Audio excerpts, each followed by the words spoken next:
নমস্কার বন্ধুরা, আজ আমি আলোচনা করব ব্যবসাতে কিভাবে ছোট ছোট বাঁশ হয়, সেই বাঁশ নিয়ে আলোচনা করব। আমি সাধারণত কোনো যদি আমার দোকানে প্রোডাক্ট না থাকে, আমি সেই প্রোডাক্ট কাস্টমার যদি চায় অবশ্যই সেটা তৎক্ষণাৎ এনে দেওয়ার চেষ্টা করি। সেটা আমার ব্যবসার মঙ্গলের জন্য, ভালোর জন্য।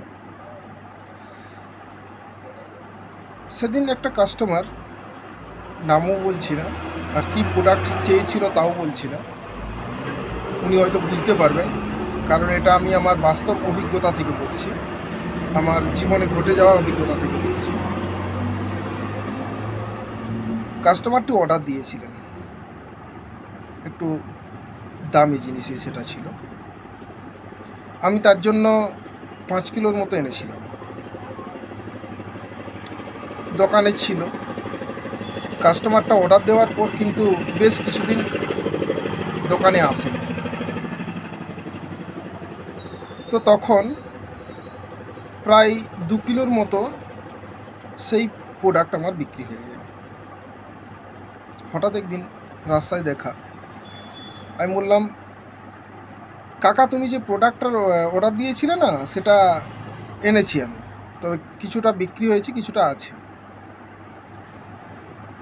তখন আমি দোকানের বাইরে, মানে দোকান তখন খোলা হয়নি। সেই কাস্টমার খুব আনন্দিত, খুব তাড়াতাড়ি ছুটে দৌড়ে চলে এলো, বললো হ্যাঁ হ্যাঁ দাও দাও দাও, দোকান খোলো দাও। তাই হলো, যথারীতি আমি শাটার খুললাম দোকানে। কাস্টমার বলল, দেখো তো কতটা আছে, ওজন করো। আমি ওজন করলাম, 3 কিলো সামথিং কিছু একটু ছিল। বলল ওটা প্যাক করে দাও, আমি প্যাক করে দিলাম। তারপর কি হলো না, সেই কাস্টমার বলছে, ভাই দেখো আমি তো রাস্তায় বেরিয়েছিলাম, এই মুহূর্তে আমার কাছে পয়সা নেই, আমি এটা নিয়ে যাচ্ছি, আমি একটু বাদে না হয় বিকেল দিকে পয়সা এনে দিচ্ছি। আমি ঠিক আছে। এখানে ভুল কি হলো? ভুল এটাই, প্রথমত কাস্টমার আমার সেটা রেগুলারের মধ্যে ছিল না। যেহেতু কাস্টমারটা আমার রেগুলার কাস্টমার নয়, সেখানে আমার একটা ভুল হয়েছে, তাকে ওই মালটা দেওয়া। সেই কাস্টমার তো আর এলোই না।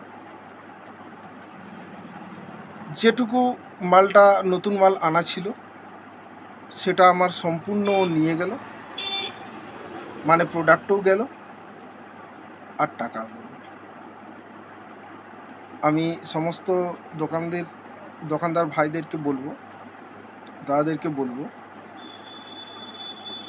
সারাক্ষণ খেয়াল রাখতে হবে যে ওই কাস্টমার আমার মানে কন্টিনিউ রেগুলার আসে কি না, সেটা খেয়াল করে অবশ্যই কাস্টমারকে ধার দিতে হবে।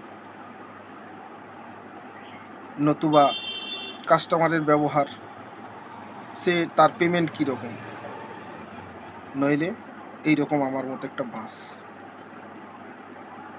জীবনে বাঁশ খাওয়ার অভিজ্ঞতা আমি মনে রাখি, সেগুলো শিখি, নেক্সট বার যাতে না ঘটে সেই রকম আচরণ করি, সেই শিক্ষাটা আমি নিয়ে রাখি। আমার ঘটনাটা শোনার জন্য অসংখ্য ধন্যবাদ।